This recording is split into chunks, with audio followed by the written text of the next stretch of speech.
Mheshimiwa Spika, awali ya yote nianze kwa kumshukuru Mungu kwa ruzuku ya uhai na kutukutanisha katika bunge la 13. Namshukuru Mungu vile vile kwa hatua hii ambayo tumetoka kuishuhudia. La pili, nimpongeze sana Mheshimiwa Rais Dr. Samia Suluhu Hassan kwa kuchaguliwa kwa kishindo na Watanzania. Ushindi huo ni uthibitisho wa imani kubwa Watanzania walionayo kwake pamoja na serikali yake. Mheshimiwa Spika, katika miaka mitano Daktari Samia Suluhu Hassan amejitambulisha kuwa ni rais anayetaka matokeo ya haraka yanayotatua matatizo ya Watanzania. Amefanya hivyo wakati alipoapishwa kulikuwa na tatizo kubwa la umeme. Aliweka jitihada kubwa za kukamilisha mradi mkubwa wa bwawa la Mwalimu Nyerere na kuachilia umeme ule ambao umemaliza kabisa tatizo la kukatika kwa umeme na kuipa nchi ziada ya umeme. Alipoingia madarakani kulikuwa na tatizo la vifo vya kina mama wajawazito pamoja na watoto kutokana na upungufu wa hospitali na vituo vya afya. Katika kipindi kifupi amejenga zaidi ya hospitali 119 za wilaya, zaidi ya vituo vya afya 649 katika kata mbalimbali na zaidi ya zahanati 2800 kwa nchi nzima. Katika kipindi kifupi kulikuwa na shida ya shule pamoja na madarasa, na tulikuwa tukiona baadhi ya wanafunzi wakisomea chini ya miti. Katika kipindi kifupi amejenga shule mpya zaidi ya 2700 za msingi na amejenga zaidi ya shule 1300 za sekondari na madarasa zaidi ya 1097. Hivyo hivyo katika sekta zingine ikiwemo kununua CT scan hospitali zote za mikoa, MRI kwenye hospitali zote za kanda, pamoja na kununua mitambo ya kuchimbia maji kwenye kila mkoa na kila ukanda. Hiki ndicho kilichowafanya Watanzania wamchague kwa wingi na nimetaja tu kwa uchache. Mheshimiwa Spika, nitumie fursa hii kumshukuru sana Mheshimiwa Rais kwa imani hii kubwa. Natambua imani hii si kubwa tu kwake, bali ni dhamana kubwa kwa Watanzania kwa kunipendekeza katika bunge lako tukufu kushika nafasi ya Waziri Mkuu wa Jamhuri ya Muungano wa Tanzania. Natambua uzito wa majukumu haya pamoja na matarajio yake pamoja na matarajio ya Watanzania. Nitafanya kazi kwa bidii, kwa uaminifu na jitihada kubwa kuweza kukidhi matarajio hayo. Mheshimiwa Spika, nitumie fursa hii pia kumpongeza Dr. Emmanuel Nchimbi kwa kuaminiwa na kuchaguliwa na Watanzania kuwa makamu wa rais. Tuna imani na utendaji wake na tunaamini kwamba atamsaidia Mheshimiwa Rais katika kutekeleza majukumu yake. Mheshimiwa Spika, nimpongeze pia Dr. Hussein Mwinyi kwa kuchaguliwa na kuaminiwa kuwa rais wa Zanzibar. Ushindi wake ni ishara na uthibitisho wa kazi kubwa alizofanya za kuwaletea maendeleo wa Zanzibari. Namtakia kila laheri katika utumishi wake mpya. Mheshimiwa Spika, nitumie fursa hii kumpongeza mwanasheria mkuu wa serikali. Mwanasheria mkuu wa serikali ndugu yangu Hamza Johari amekuwa kiungo muhimu na amekuwa akisaidia sana majukumu yanayohusu sheria kama custodian wa masuala ya sheria wa serikali. Mheshimiwa Spika, nitumie fursa hii kukupongeza wewe mwenyewe kwa kuchaguliwa kwa kishindo kuwa spika wa Bunge la Jamhuri ya Muungano wa Tanzania, bunge la 13. Natambua nia yako thabiti ya kulifanya bunge la 13 kuwa bunge la Watanzania. Niahidi kwa niaba ya serikali tutatoa ushirikiano wa dhati kuweza kuhakikisha kwamba unatimiza malengo yako hayo ya kulifanya bunge la 13 kuwa bunge la Watanzania. Mheshimiwa Spika, nitumie fursa hii pia kumpongeza Dr. Philip Mpango, makamu wa rais mstaafu, kwa kazi kubwa aliyoifanya ya kumsaidia Mheshimiwa Rais. Tutamkumbuka kwa unyenyekevu wake, kwa maono yake na usaidizi wake uliojaa utii. Dr. Mpango amefanya kazi yake kwa uthabiti mkubwa. Nitumie fursa hii pia kumpongeza Mheshimiwa Kassim Majaliwa, waziri mkuu mstaafu,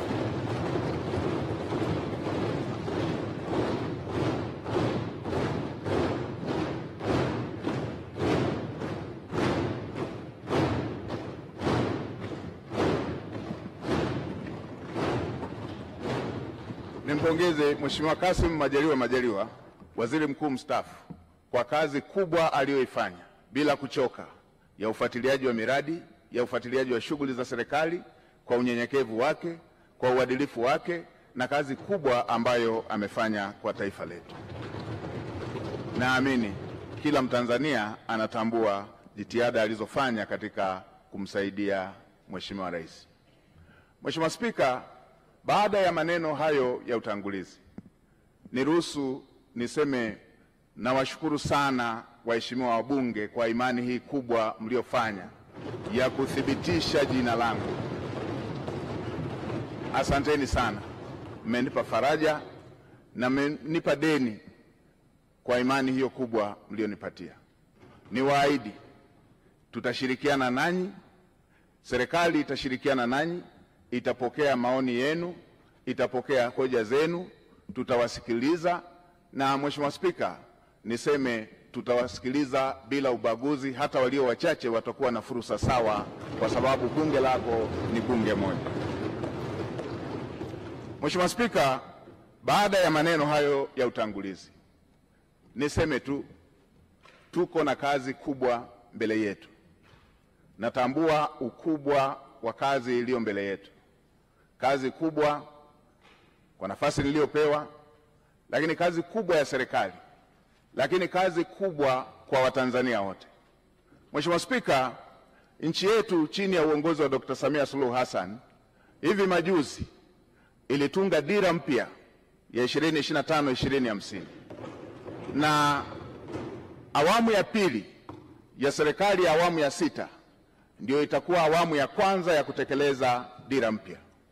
Na Mheshimiwa Spika, unatambua kwenye mbio za vijiti za kupokezana, mwanzishaji wa mbio hizo kipande cha kwanza asipokimbia kwa mbio ndefu kwa spidi kubwa, hata wale watakaokuwa wanampokea watakuwa tayari wamechelewa. Sasa serikali ya awamu ya 6 kwa awamu ya pili ndio inaanzisha utekelezaji wa dira ya 2025-2050. Mheshimiwa Spika, dira hiyo imebeba matarajio na matumaini makubwa ya Watanzania. Dira hiyo imebeba matumaini makubwa ya vijana ambao ndio hasa walengwa wa dira hiyo. Mheshimiwa Spika, tuna kazi kubwa ya kuanza vizuri kwenye utekelezaji wa dira hiyo, huku tukimalizia viporo vilivyokuwa havijakamilika kwenye dira ya 2025. Mheshimiwa Spika, natambua pia ilani ya uchaguzi ya CCM ambayo imejumuisha masuala yote ambayo ni kero kwa Watanzania katika maeneo mbalimbali. Na nilikuwa nafuatilia hata kampeni za uchaguzi, na ninyi waheshimiwa wabunge, kila eneo mlikuwa mkijiaziliza yale ambayo yapo kwenye ilani, ambayo ni mahitaji ya Watanzania katika maeneo yenu. Ilani hiyo imebeba matumaini makubwa ya Tanzania, na hasa kwa kuzingatia kwamba Dr. Samia Suluhu Hassan amejitambulisha kuwa ni rais wa matokeo, rais wa matokeo ya haraka, rais anayetatua matatizo ya Tanzania. Kwenye maeneo ambayo amepokea vijiji vikiwa havijapata umeme, ndani ya muda mfupi alimalizia vijiji vyote vikapata umeme. Watanzania wanatarajia takriban vitongoji 28,000 ambavyo havijapata umeme sasa vikapata umeme. Hayo ni mambo makubwa ambayo yanasubiriwa na Watanzania katika kipindi hiki kinachofuata. Si hivyo tu, Mheshimiwa Rais ametoa ahadi kupitia ilani ya uchaguzi kushughulikia tatizo la ajira kwa vijana, takriban kutengeneza ajira zisizopungua milioni 8 kwa ajili ya vijana wa Kitanzania. Hii ni kazi kubwa ambayo tutafanyia uratibu, usimamizi kuweza kuhakikisha kwamba ndoto ya Mheshimiwa Rais ya Watanzania wa vijana wetu kupata ajira inatimia. Tutaratibu mpango mkakati ndani ya serikali na kushirikisha sekta binafsi kuweza kuhakikisha kwamba dira hiyo ya Mheshimiwa Rais ya kutengeneza ajira zisizopungua milioni 8 inakwenda kutimia. Mheshimiwa Spika, pamoja na Tanzania kuwa nchi tajiri, bado tuna asilimia isiyopungua 8 ya Watanzania, asilimia 8 ya Watanzania wanaoishi katika umaskini wa kupindukia. Tuna takribani asilimia 26 ya Watanzania wanaoishi kwenye umaskini wa kipato. Niwakumbushe Watanzania, mimi umaskini wa Watanzania sijausoma kwenye kitabu, nimeuishi. Na Mheshimiwa Spika, katika maisha yangu haya, katika umri wangu huu, miaka takribani 32 nimeishi katika maisha hayo ya umaskini. Nimeishi katika maisha ambayo, kwa wale wanaokumbuka, kule vijijini mama zetu, dada zetu wakivaa gauni huwa wanajifunga nguo kiunoni. Ile nguo anayojifunga dada yangu, ile nguo anayojifunga shemeji yangu, ndio ilikuwa nguo yangu ya kujifunika. Kwa hiyo kabla hajamaliza shughuli zake za kila siku, silali mpaka akalale ili nipate shuka ya kujifunika. Na asubuhi kabla hajaanza kazi lazima niamke ili ile nguo niliyojifunika ndio yeye iwe nguo ya kujifunga ili aweze kuanza majukumu yake. Ninatambua mazingira ya kulala, unaenda kuchunga, ukirudi nyumba nzima inavuja, na utakapolala inabidi ujifunike ile ngozi ili matone yale yanayoendelea kuvuja angalau yatue kwenye ngozi. Na yatambua maisha hayo. Natambua mnaenda kula pamoja na watoto wote rika mbalimbali, mko takriban 20 kwenye chungu kimoja cha mboga, chungu kimoja cha sahani moja ya ugali. Inabidi utangulize kuanza kula ugali mwingine bila mboga, kwa sababu ukisubiria mikono ya kwenye mboga iishe ndio na chakula kitakuwa kimeisha. Na natambua matatizo haya ya ajira ambayo Mheshimiwa Rais anayaongelea. Natambua maumivu ya kusoma kwa shida na ukasubiria ajira ukiwa umekosa. Natambua dira hiyo ambayo Mheshimiwa Rais anataka awapatie vijana takriban milioni 8 ajira. Natambua maumivu yake. Nilipomaliza chuo nimefanya kazi ya kubeba zege kwenye kiwanda cha matofali ili upate kipato cha siku, na mke wangu akiwa anapika mamalishe, na wakati mwingine wakati anawagawia wabeba zege wenzangu wengine walikuwa wanatoa maneno makali. Natambua adha hiyo. Niwahakikishie Watanzania hasa wa mazingira ya chini watasikilizwa kwenye kila ofisi ya umma.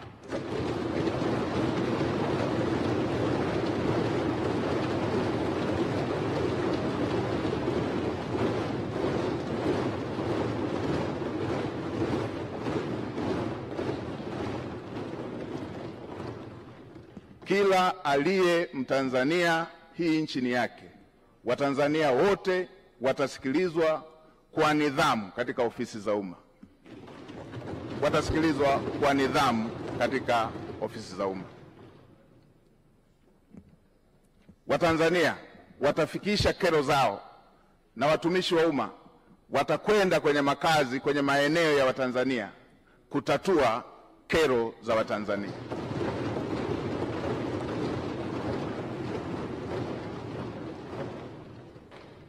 Ukiondoa miaka 32 hiyo niliyoielezea, miaka takriban 18 maisha yangu yamezungukwa na wahitaji kuliko walioridhika, nikiwa na watoto takriban 100 nao kaa nao, na bweni la wanawake na wanaume, wasichana na wavulana hapa. Natambua mahitaji na uhitaji wa Watanzania. Naitambua.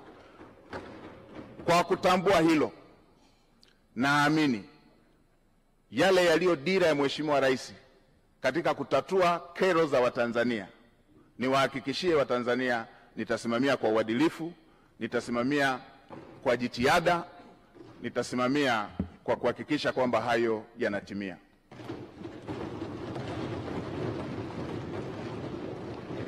Kwa kuzingatia kazi kubwa hiyo iliyoko mbele yetu niliyoisema, kwa kuzingatia kazi kubwa iliyoko mbele yetu niliyoisema, watumishi wa umma na Watanzania sote tuwe tayari. Lazima tuende kwa gia ya kupandia mlima.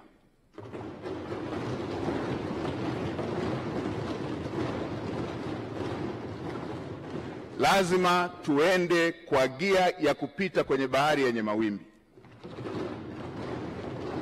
Lazima tuende kwa gia ya kupita kwenye anga lenye mawingu. Lazima chombo kifike salama na watu wake wakiwa salama.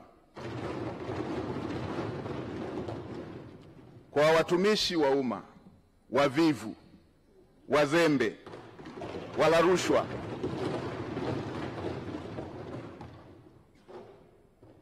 na wenye lugha mbaya kwa Watanzania, tuwe tayari. Wavivu wote, wazembe wote ndani ya ofisi za umma, nitakuja na fiekeo na rato. Lazima maono ya Mheshimiwa Rais